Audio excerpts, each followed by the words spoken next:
ಮಾಯದಂತ ಮಳೆ ಬಂತಣ್ಣ ಮದದಾದ ಕೆರೆಗೆ, ಮಾಯದಂತ ಮಳೆ ಬಂತಣ್ಣ ಮದದಾದ ಕೆರೆಗೆ. ಅಂಗೈಯಗಲ ಮೋಡಾದಾಗ ಭೂಮಿ ತುಂಬ ಗಾಳಿ ಬೀಸಿ ಗುಡುಗಿ ಗೂಡಾಡಿ ಚಲಿದಳೋ ಗಂಗಮ್ಮ ತಾಯಿ, ಗುಡುಗಿ ಗೂಡಾಡಿ ಚಲಿದಳೋ ಗಂಗಮ್ಮ ತಾಯಿ. ಮಾಯದಂತ ಮಳೆ ಬಂತಣ್ಣ ಮದದಾದ ಕೆರೆಗೆ. ನನ್ನ ಹಾಡು ನನಗೆ ನಗು ತರಿಸ್ತೈತೆ. ನೋಡ್ದವ್ರಿಗೆ ಹೆಂಗೆ ಅನಿಸುತ್ತೆ ಗೊತ್ತಿಲ್ಲ. ದಯವಿಟ್ಟು ಅಷ್ಟೊಂದು ಇರಿಟೇಷನ್ ಆದರೆ ನನ್ನ ವೀಡಿಯೋ ನೋಡೋಕೆ ಹೋಗ್ಬೇಡಿ. ಹಾಗೆ ನೋಡಿದವರು ಬ್ಯಾಡ್ ಕಮೆಂಟ್ಸ್ ಹಾಕೋಕ್ಕೆ ಹೋಗ್ಬೇಡಿ, ಕಿಂಡಲ್ ಮಾಡೋಕ್ಕೆ ಹೋಗ್ಬೇಡಿ. ಹಾಸನಲ್ಲಿ ಸಿಕ್ಕಾಪಟ್ಟೆ ಮಳೆ ಬರ್ತಿದೆ, ಗುಡುಗು ಮಿಂಚು ಸಹಿತ ಮಳೆ ಬರ್ತಿದೆ. ಮಳೆಯಲ್ಲಿ ಬರಬೇಕಾದ್ರೆ ಅರ್ಧ ನೆಂದಿದ್ದೀನಿ. ಕೆಲ್ಸಕ್ಕೆ ಹೋಗಿ ಬರಬೇಕಾದ್ರೆ ನೆನ್ಕೊಂಡು ಬಂದೆ. ರೋಡಲ್ಲೇ ವೀಡಿಯೋ ಮಾಡ್ಕೊಬರೋಣ ಅಂತಿದ್ದೆ. ಮಳೆ ಬೇರೆ, ಮಳೆ ಹನಿಗಳು ಮೊಬೈಲಿಗೆ ಬೀಳ್ತಾ ಇತ್ತು, ಹಾಗಾಗಿ ವೀಡಿಯೋ ಮಾಡ್ಕೊಬರಲಿಲ್ಲ. ಹಾಗೆ ಇನ್ನೊಂದು ಗುಡುಗು ಜಾಸ್ತಿ ಬರ್ತಾಯಿತ್ತು, ಗುಡುಗು ಸಿಡ್ಲು ಮಿಂಚು ಜಾಸ್ತಿ ಬರ್ತಾಯಿತ್ತು.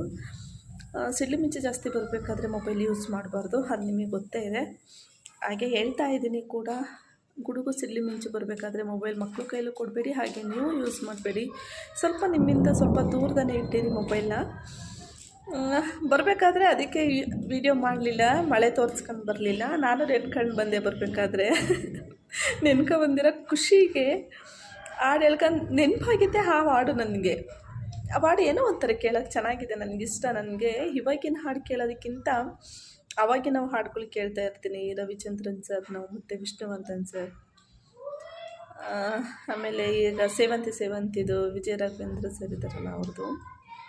ಇವಾಗ ನಾವು ಕೇಳೋಕ್ಕೆ ಇಷ್ಟನೇ, ಒಂದೊಂದು ಟೈಮ್ ಹೇಳೋಕ್ಕೆ ಚಂದ. ಆದರೆ ಜಾಸ್ತಿ ನಾವು ಹೇಳೋದು ತುಂಬ ಸ್ವಲ್ಪ ಹಳೆ ಕಾಲದ, ತುಂಬ ಹಳೆಯೂ ಅಲ್ಲ, ಇವಾಗಿನ ಜನ್ರೇಷನ್ ಅಲ್ಲ, ಮಧ್ಯದಲ್ಲಿರೋ ಅಂಥವೇ ಜಾಸ್ತಿ ನಾವು ಲೈಕ್ ಮಾಡೋದು ಅನಿಸುತ್ತೆ. ಹಾಡೇ ಆಗಲಿ ಯಾವುದೊಂದಾದ್ರೂ. ಆಯ್ತು, ನಾನು ನಡ್ಕೊಂಬರ್ಬೇಕಾದ್ರೆ ಆ ಹಾಡು ಬಂತು, ನೆನಪಾಯಿತು. ಮನೆಗೆ ಬಂದು ಕೂತ್ಕೊಂಡ ತಕ್ಷಣ ಬೇರೆ ಕೆಲಸ ಏನೂ ಮಾಡಿಲ್ಲ, ವೀಡಿಯೋ ಮಾಡ್ತಿರೋದು ನಿಮಗೋಸ್ಕರ. ನನ್ನ ಹಾಡು ಕೇಳಿ ದಯವಿಟ್ಟು ಯಾರು ಕಿವಿ ಮುಚ್ಕೊಳಕ್ಕೆ ಹೋಗಬೇಡಿ. ನನಗೆ ಆ ಹಾಡು ನೆನಪಾಯಿತು, ಹಾಗೆ ಹೇಳಬೇಕು ಅನ್ನಿಸ್ತು, ಹೇಳ್ತಾ ಇದ್ದೀನಿ. ಯಾರೆಲ್ಲ ವೀಡಿಯೋ ನೋಡ್ತಾ ಇದ್ದೀರಾ, ಅವರು ಯಾವ್ಯಾವ ಊರಲ್ಲಿ ಮಳೆ ಬರ್ತಿದೆ ಅನ್ನೋದನ್ನು ಕಮೆಂಟಲ್ಲಿ ತಿಳಿಸಿ. ಹಾಗೆ ಒಂದಿನ ಲೈವ್ ಬರೋಣ ಅಂದ್ಕೊಂಡಿದ್ದೀನಿ. ಯಾವ್ಯಾವ ಊರವರು ಜಾಯ್ನ್ ಆಗ್ತೀರಾ, ಹೇಗೆ ಮಾತಾಡ್ತೀರಾ, ಏನು ಮಾತಾಡ್ತೀರಾ ಅಂತಲೂ ಕೇಳಬೇಕಲ್ವಾ. ಅದು ಮಾಡೋಣ, ಒಂದಿನ ಫಿಕ್ಸ್ ಮಾಡ್ಕೊಳ್ಳೋಣ ಆಯಿತಾ. ಸಂಡೇ ಯಾವತ್ತಾದರೂ, ಈ ಸಂಡೇ ಆಯಿತು ಇಲ್ಲ ನೆಕ್ಸ್ಟ್ ವೀಕ್ ಆದರೂ ಆಯಿತು, ಸಂಡೇ ಲೈವ್ ಬರೋಣ ಅಂತ ಇದ್ದೀನಿ. ಇನ್ನೊಂದು ವಿಷಯ ಏನು, ಸಾಕು ಇವತ್ತಿಗೆ, ನಾಳೆ ವೀಡಿಯೋ ಮಾಡೋಣ.